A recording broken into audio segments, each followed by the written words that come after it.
All right, everyone, welcome to another episode of the Selling in Asia podcast. I'm your host, Tom Abbott, and I'm thrilled to have us with us here in conversation today. We've got Stefan Smulders. Hey, Stefan, how are you? Hey, Tom. Thanks for having me here. I'm really pumped and excited. And as a fan of the show, I'm really looking forward to have a really cool conversation with you. Awesome. Yeah, looking forward to this as well. So why don't we just get straight to it? I mean, one of our favorite topics here we like to talk about at the Selling in Asia podcast is how to generate high quality B2B leads on LinkedIn. So why don't we just start with that? How do we do that? How do we get great quality B2B leads on LinkedIn? Yeah, with the experience I have by running and as a founder of an automation software, you should say I know a thing or two about LinkedIn outreach, right? But on the other hand, as we all know, it's a bit of an changing. Everybody was used to doing outreach on the platform on a certain way for many, many years. And it was, to be honest, not that advanced ways of doing outreach. Everybody was just running a simple search with maybe less filters in the targeting. And then everybody was used to add as many people to a campaign and approach them straight away with a lot of spray and pray approaches. And we see now that that's not working that perfectly anymore, especially because LinkedIn is growing so fast with more than 800 million users on the platform. And you can imagine that if everybody is doing outreach, that there's also a lot of spam going on, right? So they made actually an important decision, and that's they want to avoid spam on the platform. And maybe we all discovered it since mid-March from this year that it's not that common anymore that we can keep on going with sending an X amount of requests and messages each and every day. So actually they decreased the amount of requests. And it means that we have to adopt this new way of doing outreach on LinkedIn, first of all. So we have to deal with the simple fact that we only can do 90-20 requests a day. So that means that we have to try to achieve the same results as we did before with 100 requests. And that's a bit of a challenge. And I see as well from thousands and thousands of people who are approaching me every day that it's a bit of a hard for everybody to come out of the comfort zone and try to learn and adopt new ways of doing outreach on LinkedIn. As a growth marketer myself, I bootstrapped Expandi to a massive 6 million annual in revenue by actually only doing LinkedIn outreach. And I see now that it's a bit of a more important to hyper target your audience on a much more smarter way than running a simple sales navigator search. Because if you only have 20 requests or actions a day, and then you have to make sure that you target your audience much more clever. So from all the hacks and tactics, I think there are a couple of them which the audience can take on a really nice way advance from. And we see LinkedIn is full of content. And if you search by hashtag in your basic search bar on a specific keyword, and then it will pop up tons of interesting posts from people on the platform with actually a lot of engagement. And so if you, for example, know that your target audience is talking about a specific topic, and then you can search by that specific keyword in your basic search bar, select the tab posts, and then LinkedIn will pop up a lot of interesting posts which actually match that keyword. And if you find an interesting post from a competitor, from an influencer, maybe from somebody all reliable in the market, then I should say one of the best ways to get the highest amount of acceptance rates is to scrape such kind of a post and outreach all the people who like and commented on such a post. So Stefan, let's back up a little bit. So there's a lot to unpack there. So for the benefit of our viewers and listeners, our audience, just let's back up a little bit if we can. Yeah, sure. So I heard you mention hyper targeting, right? So that's probably the first step that people need to do to be successful on LinkedIn. You talked about one of the challenges people have doing this, spray and pray approach. So for those of you that are unfamiliar with that term, that means a spray where you're actually going after a mass market, a large audience, just trying to hit anything you can, and then just pray that somebody responds to your request. So that's kind of the idea behind the spray and pray approach. So that doesn't work. So what we're talking about here, Stefan's talking about really hyper specialization or hyper targeting. Can you? I'll call it sniper targeting. A bit exactly. More thinking about the people you want to outreach. Right. So before we go kind of deep into the scraping and looking at the messages and doing the searches and whatever, I think there are some people here that might still struggle when it comes to how to hyper target. And I think for me, that's the foundation. If people aren't clear about who their ICP is, their ideal customer profile, their ultimate, their target customer, their buyer persona, their avatar, whatever you want to call it, if they're not clear about that, they're really going to have a hard time doing the hyper targeting that we're talking about. So, Stefan, any clues or insights, ideas, suggestions as to how people should be targeting their ideal customer on LinkedIn? What's a good start? I think that a lot of people are used to start running a search, for example, in basic search, or in Sales Navigator search. And unfortunately, most people, what they do is they run in Sales Navigator search and they select two simple filters, the job title and the location.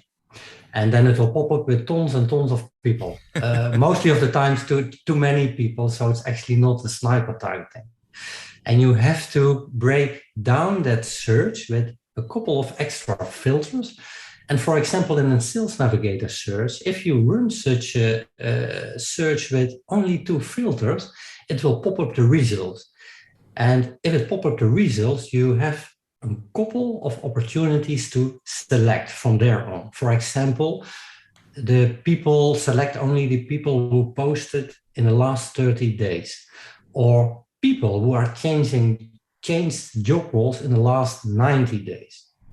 And if you select one of those, it will make it a bit more easier for yourself to engage with these people because you have a reason to congrats them on a new job role and most likely help them to make it a bit more easier to execute with your solution or service. Right. So with that, you can make a nice intro, and that are, I think, the most easiest ways to add as an addition on your search. Yeah, very good. So, let me elaborate a little bit for our audience. So really, Stefan, what you're talking about is the importance of the advanced filters and not really just using these two very simple ones around job title and location, because of course you'll end up with thousands of people on that list, and that's very difficult to know, well, who exactly should I go after first? So what we're really talking about here are what are known as trigger events, for lack of a better term. So if someone has had a job change in the last, 1, 2, 3 months, that's what's known as a trigger event. Something has happened of significance where not only does it actually shrink that list down to people who have actually changed jobs recently, but it actually gives you a reason to reach out to them, something to congratulate them on. There's often a common challenge that new people in a role sometimes face. So you could probably lead with some sort of a problem statement. Is that what you're talking about, Stefan? Definitely. That's exactly what I'm talking about. Right on, right on. And then the other thing that I love that you mentioned was looking at their activity. So everyone, please take note of that. What is their most recent LinkedIn activity? So I remember actually working with one of our sales reps on our team, and she was reaching out to a number of people on LinkedIn, and she was finding her response rate was incredibly low. So I asked her to kind of talk me through, again, what were some of the filters that she was using. And she did not mention using the posted within the last, 30 or 90 days filter. Correct. And I said, well, I'll tell you what, why don't you put that in there and see what happens? You'll get a much smaller list, which is more manageable.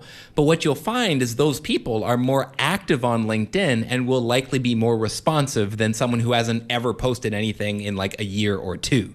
So is that also what you're talking about, Stefan, around kind of that hyper targeting? Yeah, because at the end, as I mentioned before, if you have only the opportunity to outreach a less amount of people, you want to make sure that they are active on the platform to increase the chance that they engage with you, that they reply, or that they accept your connection request. So that's the main reason behind why I should strongly recommend to use one of these filters we just discussed. Yeah. Right on. So what else would you suggest in addition to those filters? What else would be really successful in doing some hyper targeting? Yeah, if you stay on, for example, in Sales Navigator search, you can, if you scroll down between all the filters in that Sales Navigator search, you can also select if people are in specific groups as an additional filter. And if it's in group which actually match your own approach, then that could also be a nice trigger to engage with or to came back on after the connection request or the open email you want to send.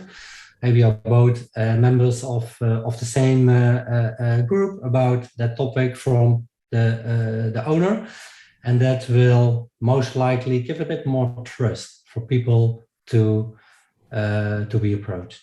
Yeah, so that's really useful, Stefan. I really love that one because you're also using that as something that you have in common, isn't it? Right? So Correct. Sometimes we look at, common connections, people that you have as mutual connections. But in this case, it's looking at, are you both members of the same LinkedIn group?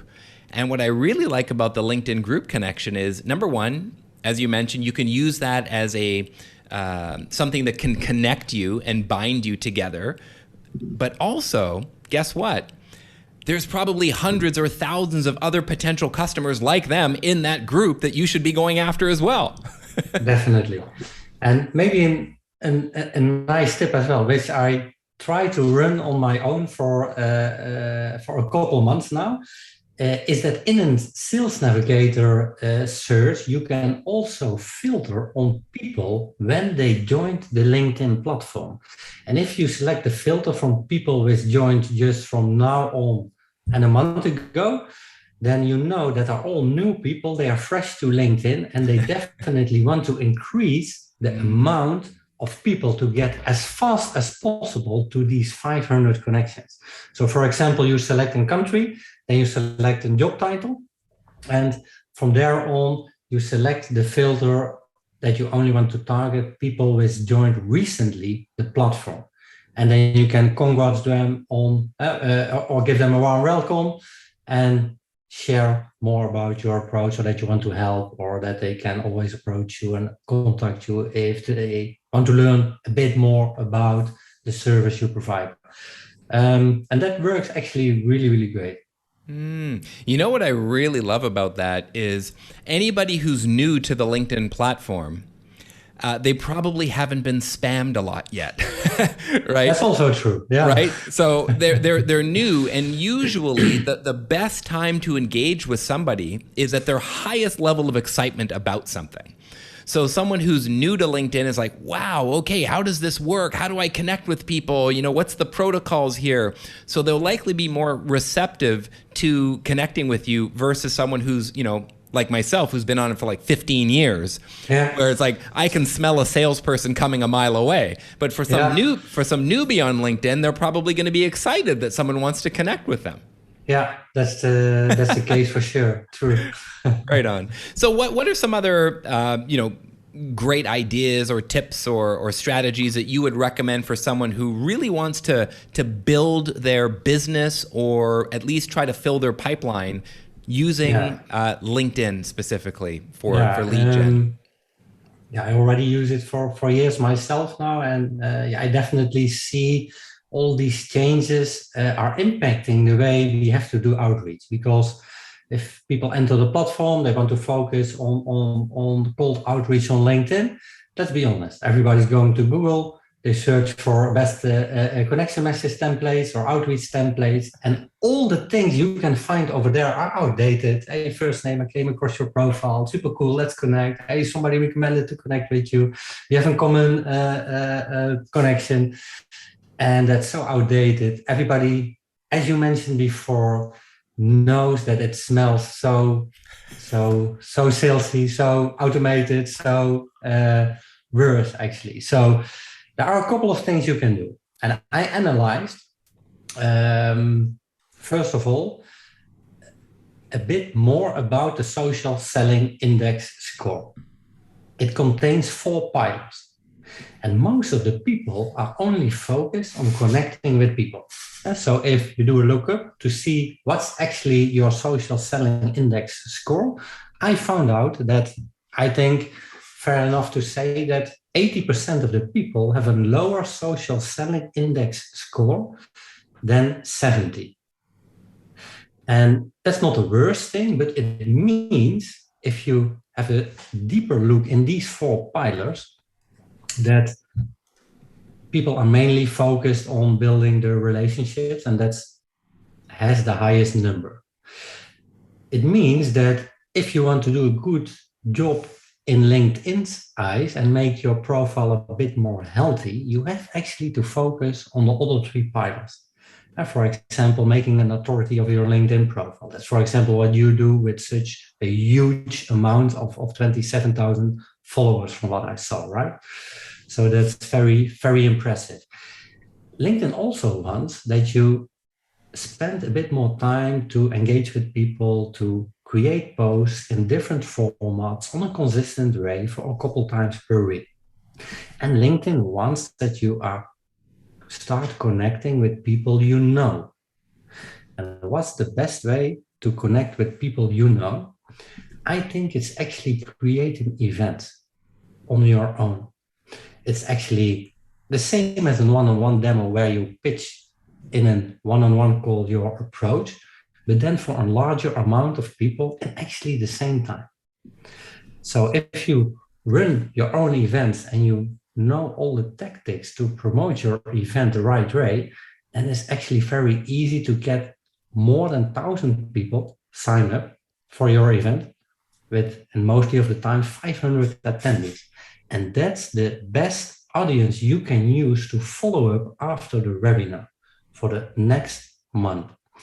And I think that's one of the new ways to go on LinkedIn. We've tested it with our Expandi team a couple of times, and each and every time we achieved more than 1,000 attendees. Wow. I can also imagine that's very hard for people to know how can I actually promote such kind of event? Because after creating the event, you make a banner, you edit the host, and most of the people start with doing one post.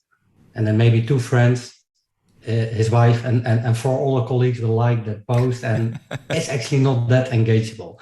So there are a couple of things you can do. The 12th of October, we provide with our team a webinar on how to promote your event up to 1,000 attendees, and we will discover 7 untapped strategies which you can use to promote your event the right way. And we also will give away a free ebook with all the examples, templates, strategies we used ourselves, which you can use on your own. So if people are interested, for example, in learning more about that new way of doing outreach on LinkedIn by hosting events, that could be a great opportunity. But to make it much more simple, since the COVID kicked in, everybody is changing from a physical environment to online. We also see that with summits.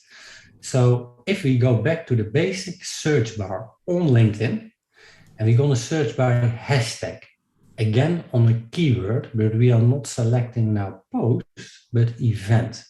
And you will see that LinkedIn pop-ups tons of events which matching your keyword criteria. And if that's an event which is of your interest, then it's actually very easy to attend that event and take advantage of approaching all the people who are also attending that event. We can do all of these things manually, of course. It's a bit of a more work, but it definitely is beneficial. But we also can use such kind of a tools like we designed with Expandy, where we can automate all these tasks and help you scraping these kind of a sniper targeted people, which already decided that they want to join that event. So they reserved most likely more than 1 hour of their time to attending that event, and they have interest in that specific topic. So the best results I achieve with doing cold outreach is taking advance of somebody else's event. I attend that event and then I scrape all these people which also attending that event, and then I use that in the outreach I'm doing. And as a starting point, you can use open emails. If they have an open profile, then you don't have to worry about connection requests. And for example, you can start with a sentence like, hey, Tom, I just saw you're planning to attend the event from Stefan about how to grow your event. I'm joining as well. I'm struggling with this. What's your challenge? And then it's a nice trigger to start a conversation without being salesy. And maybe in a follow-up, or if they are engaging with you, you can share some valuable content which you created, maybe a step-by-step guide, maybe an in-depth blog about how you can achieve results by using a specific strategy or service or approach, and then ask them a feedback on what you send them. I'm a bit of a soft seller myself, so I will never be that salesy and drop in my Calendly link in the connection request or in the first open email. Sure. But yeah, that's definitely an interesting way to target people. Yeah. And it's not that difficult. Okay, cool. So let's unpack this a little bit if we can and back up a bit. So a few minutes ago, you talked about the SSI. Right. Yeah. So I think some of our listeners may not be familiar with the SSI, right? So SSI on LinkedIn Sales Navigator stands for Social Selling Index.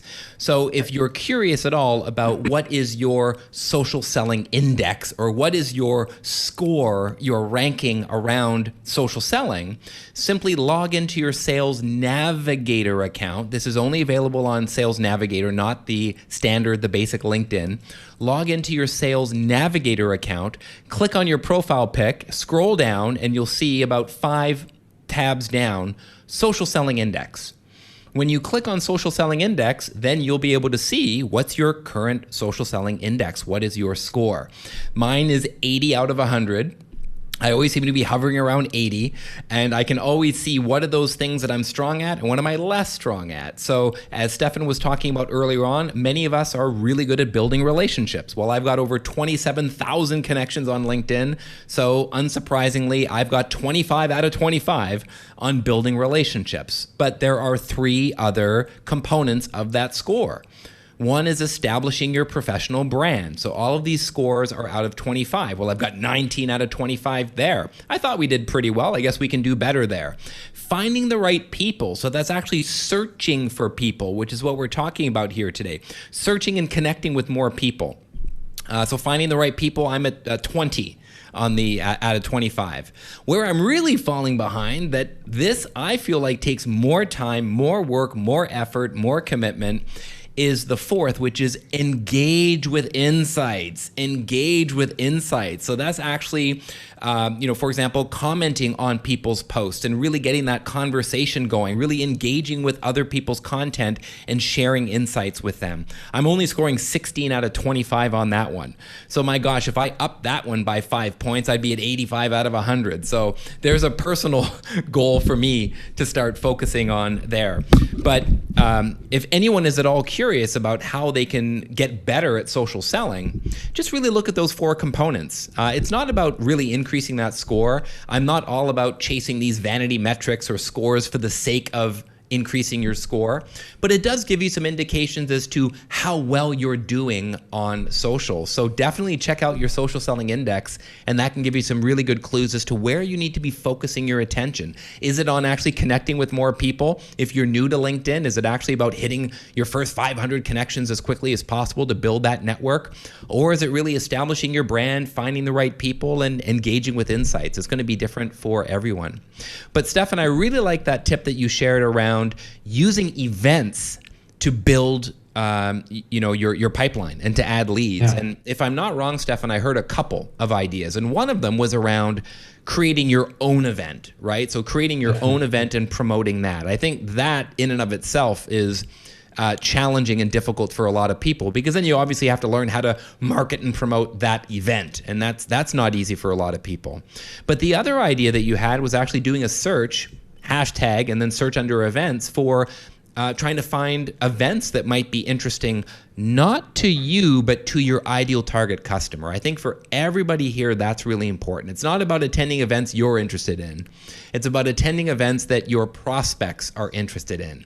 And then just start networking with some of those people. So is that what you're talking about, Stefan? Really connecting with those attendees? Correct, yeah. Awesome.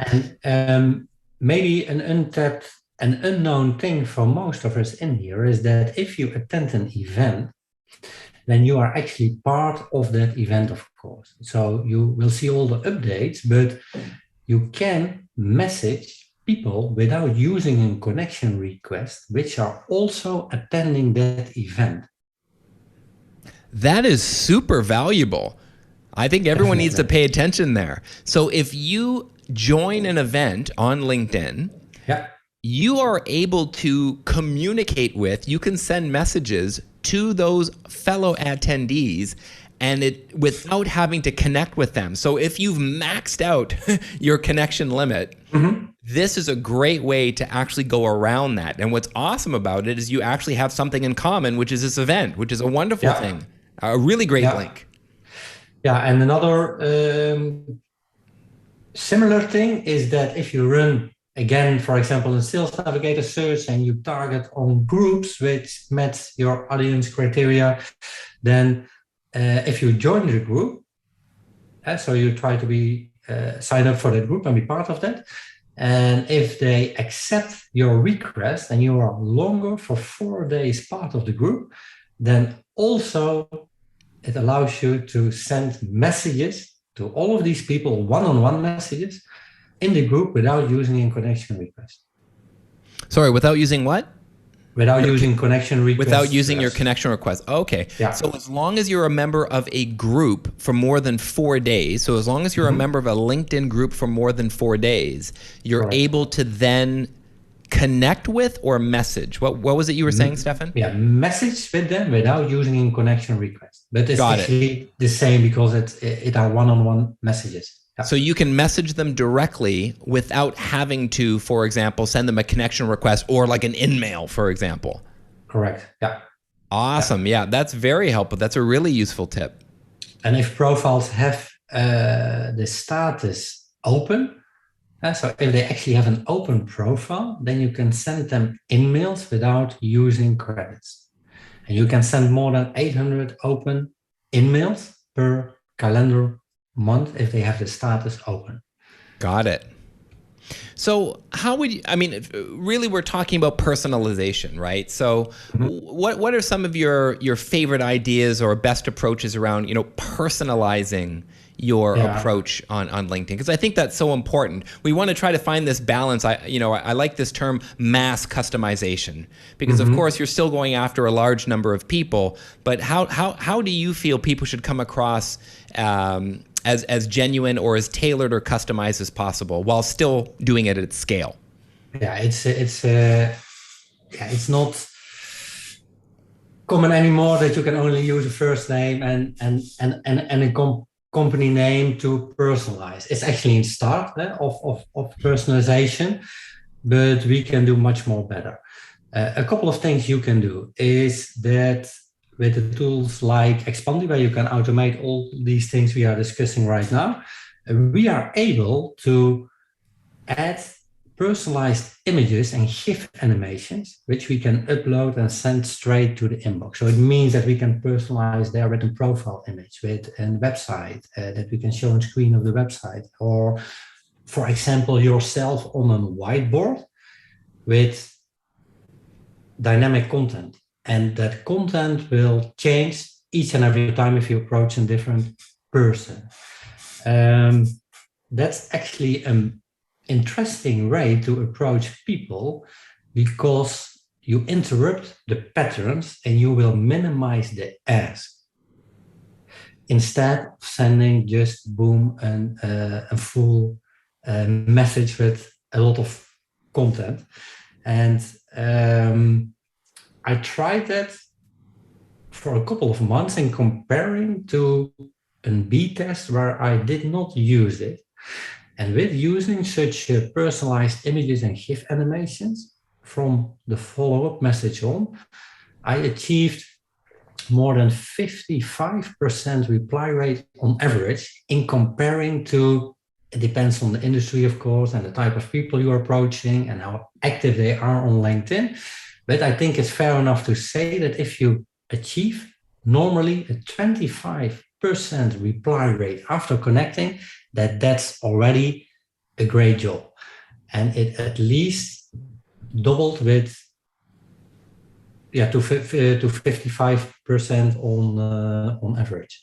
So I think that's one cool thing to definitely discover, because everybody is doing exactly the same. So you have to come up with different things, because people's inboxes are overloaded with messages. So to stay on top and to be more interesting, this could definitely a great opportunity to take advantage from. Yeah, can you say a little bit more about the GIF images you were talking about? Yeah, I try in the meantime, as we are talking, to find some examples which I can share with you in the chat, so that you have a bit of a more visualization in there. But it are actually dynamic images which you can create yourself. And I think one of the best examples is if that people are accepting your connection request, instead of sending a message to thank them for being part of their connections, that you create a GIF animation from yourself with a cup of coffee, or a bit of a more funny things. Or if you approach people. Oh, sorry, you mean a GIF animation? Yeah. GIF. Yeah. GIF, right. Okay. yeah. Sorry, I heard you say HIF, and I was like, "What is that?" Oh, no, sorry, my bad. No, GIF. Yeah. Right. Got it. Okay. So a GIF animation. Got it. Yeah. I shared in the chat and Google Drive document with you. It's actually one of our ebooks, and filled with some interesting approaches from 10 influencers in the industry. And if you scroll down there, for example, to let me see, to my own approach, then you see it's the first one, book sales meetings like a pro. Then there's actually visualization of what I try to explain. Awesome. Okay, perfect. So, great ways to stand out on LinkedIn, of course, is using like a GIF animation, something like that. What are your thoughts on, audio and video as part of the messages? I think the audio is a perfect way to personalize, because not that many people are doing that. If you look in your own inbox, I think it's maybe less than 1% of people who will send you a voice message, right? Right. If I receive a voice message, or one of my colleagues, you will click definitely on the play button and immediately to see what they've done. So, in my opinion, that will work. It will cost a bit of a more time to create such a personal. But if you only have a less request and you have to snipe a target and you want to do a better job, then it's strongly recommend to spend much more time on each prospect you have to get the best result. It's worth to do it. Awesome, cool. Yeah, so I guess one last thing before we sign off here. What would you suggest if there was one thing, if there's one thing that business owners and sales professionals should really focus on when it comes to getting the most out of LinkedIn? What do you think that would be? Yeah, it's a bit of a hard to say it's only one thing because everybody has different goals, right? But the problem, what I see along all the people who are using LinkedIn as a main outreach channel, is that it lacks in the targeting part. So, because that's also the starting point from your pipeline and the outreach you are going to do afterwards, I should stick on that and try to define new ways to target your people and do it differently than 90% of the people who are just running still and basic on simple Sales Navigator search with just a couple of filters. And so, for example, scraping event from other people, it's actually easy to do. You don't have to learn that much to be able to execute it yourself. And you can scrape posts from other people, search for influencers in your market, maybe from competitors, from companies who have posts with a lot of engagement, and try to take advantage of these ones. And Stefan, what are your favorite tools for scraping emails, for example? Scraping emails from LinkedIn, you mean? Yeah, exactly. Yeah, okay. What are some of your favorite tools for that? Yeah, it depends what you want to do with it afterwards. Of course, as a founder of Expandy, I use as a main tool Expandy, also to gather emails from people. But I will actually use them afterwards to approach them on LinkedIn or to a smart sequence in Expandy. But if you just want to grab these emails and build a LinkedIn ad audience, and then you actually don't need any automations. And then I should recommend to discover tools like Find That Lead, Hunter, Snuff.io. Awesome. Okay, cool. I guess one final question. Sometimes people ask me about automation, right? So when we're talking about automation, I guess there's different ways around that. But what are your thoughts on using automation for outbound, using automation for messaging people, for example?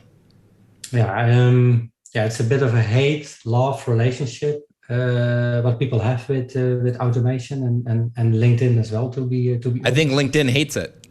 It's not illegal, it's not forbidden by law, but yeah, let's be honest, it's officially against their terms of policy, right? It's not that common anymore that they try to crack down all these 400, 500 providers which are around. And I think they just and only want to decrease the spam. So therefore they brought in the new limits with less activities. I should pick a tool which can do a much more smarter outreach than only connecting with people and sending follow-up messages. How interesting would it be, for example, if you use automation on an intelligent way? And let me just finalize with a small example. You run such a sniper targeted search on one of the ways I recommended. That's the starting point. And from there on, you first start visiting that profile. And if somebody's visiting back, then you set a trigger. And from there on, you start liking his latest post, fully automated. And from there on, you start to follow that profile. And then you do a lookup if the profile has an open status. And if the profile has an open status, then you send an open email because it will not cost any credits. And you still not use the connection request. And you can do that as a last opportunity. If they not reply or respond within 2 days on your email, then you can grab their email address or discover the email address and then send an email. If they are not opened your email, then in the last opportunity, you can send them a connection request. Hey, Tom, I try to engage with you on tons of different ways. My last opportunity here on LinkedIn. Maybe you missed my emails or you're not that active over there. And then you build actually intelligent automations with if or else scenarios based on the people's behavior. And I think if you using it a bit of a more that way, or try to create more notifications before you approach the people with liking a post. You will receive a notification. Visit his profile. You will receive a notification. Follow his company page. Follow his personal profile. You will receive a notification. And if you do that on a polite way, people are already a bit more aware what they will do. Check back your profile. And that's actually what LinkedIn also means with engaging with people on the right way instead of the spray and pray approaches we discussed. So true. Yeah. All right. Well, thanks so much, Stefan. I think you've given our audience a lot to think about. I think for me, the biggest takeaway for everybody to keep in mind is the importance of getting active on LinkedIn and just connecting with as many of the right people as possible, avoiding that spray and pray approach and really taking more of a sniper approach, being super hyper targeted as to who your ideal target customer is. Start reaching out to them, connecting with them. Look at your SSI, your social selling index, and see what are some of those 4 components that you really need to focus on to have more impact. And definitely connect with them, reach out, and see if you can start creating some opportunities and filling your pipeline. Thanks so much for joining us here today, Stefan. It was great having you on the Selling in Asia podcast. Yeah, really, really enjoyed it as well. I hope to share some valuable insights and help people moving forward to start using LinkedIn on one of these ways. So, thanks for having me here. Hey, it's our pleasure. And thanks so much to all of you for joining us. Take care. If you want to take your sales skills to the next level and learn how to master the entire sales process, join SOCO Academy and get certified in SOCO selling. The link is in the notes.